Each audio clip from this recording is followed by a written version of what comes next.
എല്ലാവർക്കും നമസ്കാരം. ഇന്നത്തെ ഈ വീഡിയോ എന്ന് പറയുന്നത് ഒരു വളരെ വളരെ പ്രധാനപ്പെട്ട ഒരു സംഭവത്തിൻ്റെ മുകളിലാണ്, ഒരു ടോപ്പിക്കിൻ്റെ മുകളിലാണ്. വിച്ച് നമ്മളെല്ലാവരും തന്നെ മനുഷ്യരെന്ന രീതിയിൽ ഒന്നടങ്കം തൃണവൽഗണിക്കുന്ന ഒരു സംഭവത്തിൻ്റെ മുകളിലാണ് ഈ ഒരു ടോപ്പിക്ക് ഞാൻ ഈ ഒരു വീഡിയോ ചെയ്യുന്നത്. നമ്മൾക്കെല്ലാവർക്കും തന്നെ നമ്മളുടെ ജീവിതത്തിൽ വളരെയേറെ പ്രിയപ്പെട്ടതായിട്ടുള്ളൊരു കൂട്ടുകാരനോ കൂട്ടുകാരിയോ എന്തായാലും ഉണ്ടാവും.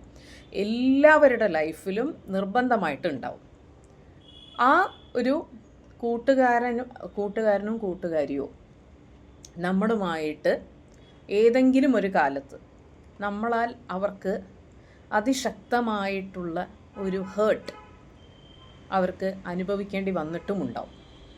നമ്മളെല്ലാവരും ഇൻറ്റൻഷനലിയോ അൺഇൻറ്റൻഷനലിയോ നമ്മൾ ഏറ്റവും അധികം സ്നേഹിക്കുന്ന ആൾക്കാരെയാണ് വളരെയധികം നമ്മൾ ഹേർട്ട് ചെയ്യാറ്.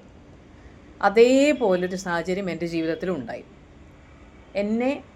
എന്നെക്കാളും പ്രധാനമായി കാണുകയും എല്ലാ കാര്യത്തിൽ എന്നെ ഒരു കൊച്ചനിയത്തിയായി കൺസിഡർ ചെയ്യുകയും അതേപോലെ തന്നെ എനിക്ക് വലിയൊരു ചേച്ചി എന്ന രീതിയിലുള്ള എല്ലാ പ്രിഫറൻസസും എല്ലാ പരിഗണനകളും എല്ലാ കൺസിഡറേഷൻസും നൽകിയ ഒരാൾ എൻ്റെ ജീവിതത്തിലും ഉണ്ടായിരുന്നു. അവരുടെ പേര് ശ്രീരഞ്ജിനി എന്നാണ്.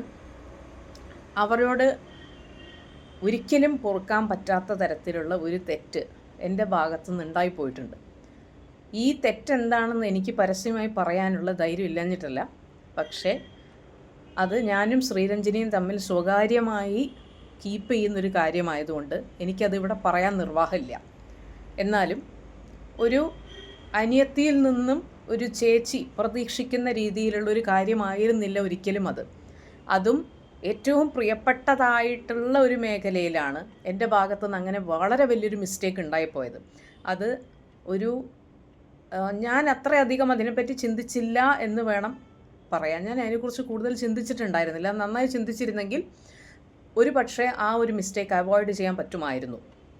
പക്ഷേ കാലം കൊണ്ട് അതിൻ്റെ ഭവിഷ്യത്തായി ഉണ്ടായത് എനിക്ക് എല്ലാ അർത്ഥത്തിലും എൻ്റെ ചേച്ചി എന്ന് വിളിക്കാൻ പറ്റിയ ആളെ പൂർണ്ണമായി നഷ്ടമായി എന്നുള്ള ഒരു കാര്യമാണ്. അതിൻ്റെ നീറ്റൽ അന്നുള്ളതിനേക്കാളും കൂടുതൽ എനിക്ക് ഇന്നാണ് ഫീൽ ചെയ്യുന്നത്. അത് എന്തൊരു തരത്തിലുള്ളൊരു നീറ്റലാണെന്ന് പറഞ്ഞു കഴിഞ്ഞാൽ ഞങ്ങൾ തമ്മിൽ ഒരു ദിവസം പോലും സംസാരിക്കാത്ത ദിവസങ്ങൾ ഉണ്ടായിരുന്നില്ല. അങ്ങനെയുള്ള ഞങ്ങൾ തമ്മിലുള്ള ബന്ധത്തിൽ ഒരു നിലയ്ക്കും സംഭാഷണം പോലും ഇല്ലാത്ത ഒരവസ്ഥയിലേക്ക് അത് മാറുകയാണ് ഉണ്ടായത്. ഇപ്പോൾ ഏകദേശം 12 വർഷമായി ഞങ്ങൾ തമ്മിൽ സംസാരമില്ല, ഞങ്ങൾ തമ്മിൽ ഫോൺ വിളിക്കാറില്ല, ഞങ്ങൾ തമ്മിൽ ഒരു തരത്തിലുള്ള കോണ്ടാക്റ്റോ ഒന്നും തന്നെ ഇല്ല. എന്നാൽ ഞാൻ ശ്രീരഞ്ജിനി എന്ന് പറയുന്ന ആ വ്യക്തിയോട് ചെയ്ത മിസ്റ്റേക്ക് എത്രത്തോളം വലിപ്പമാണെന്ന് ഞാൻ മനസ്സിലാക്കിയത് ഞാൻ എന്നെ തന്നെ നഷ്ടപ്പെടുത്തിക്കൊണ്ടാണത് ചെയ്തത് എന്നുള്ള ഒരു കാര്യത്തിലാണ്. ശ്രീരഞ്ജിനി എന്നിൽ നിന്ന് ഭിന്നമായൊരു വ്യക്തിയല്ല. അതേപോലെ തന്നെ ഞാൻ അവരെന്നിൽ നിന്നും ഭിന്നമായിരുന്നു എന്ന് വിചാരിച്ചത് കൊണ്ടാണ് എനിക്കത് ചെയ്യേണ്ടി വന്നത്. പക്ഷേ അത് നല്ലൊരു കാര്യമായിരുന്നില്ല. ബിക്കോസ് ആക്ച്വലി സ്പീക്കിംഗ് ഞാൻ ആരെ ഹേർട്ട് ചെയ്താലും ഞാൻ എന്നെ തന്നെ ഹേർട്ട് ചെയ്യുന്നതിന് സമാനമായിട്ടുള്ള വേദന തന്നെയാണത്. അത് ഞാൻ എന്നെ ഹേർട്ട് ചെയ്താലോ ഞാൻ മറ്റൊരാളെ ഹേർട്ട് ചെയ്താലോ അതിൽ നിന്ന് യാതൊരു തരത്തിലുള്ള വ്യത്യസ്തമായിട്ടുള്ള ഒരു ഗ്രാവിറ്റി അതിൽ വരുന്നില്ല. ഇപ്പം ഞാൻ ശ്രീരഞ്ജിനിയെ ഹേർട്ട് ചെയ്തത് ഏത് രീതിയിലാണോ അതേ രീതിയിൽ ഞാനും ഹേർട്ടായിട്ടുണ്ട്. ആ കാര്യം ചെയ്തതിൽ ആ കാര്യത്തിലൂടെ ഞാനും വളരെയധികം ഹേർട്ടായൊരു വ്യക്തി തന്നെയാണ്. പക്ഷേ എന്നോട് ശ്രീരഞ്ജിനിയോ അല്ലെങ്കിൽ വേറൊരാളോ പറയാണ്, സംഗി നീ ഈ ചെയ്ത ആക്ടിവിറ്റി കൊണ്ട് ഐ എം വെരി ഹേർട്ട്.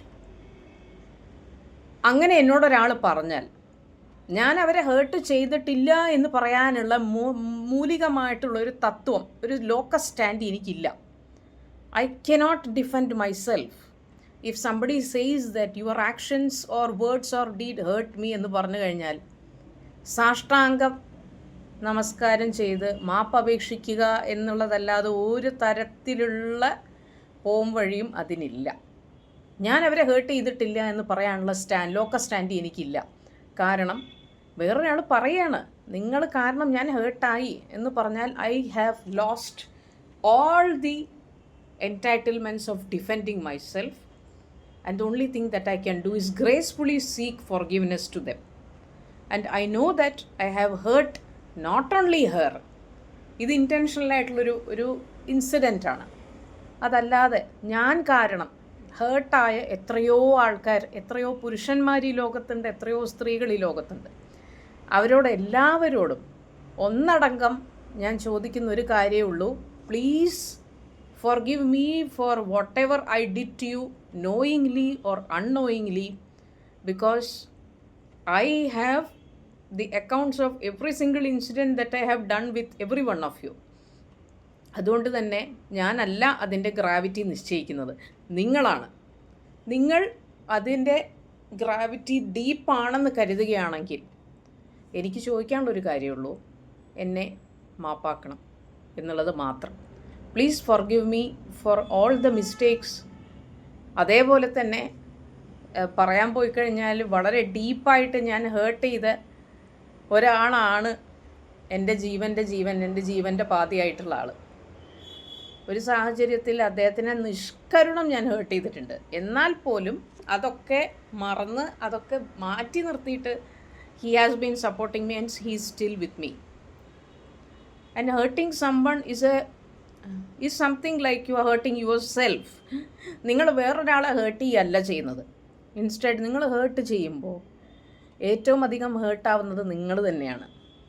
ആ ഒരു സാഹചര്യം കൊണ്ട് പറയാണ്, I am extremely sorry. Please forgive me whoever I have hurt, and please release me from my guilt.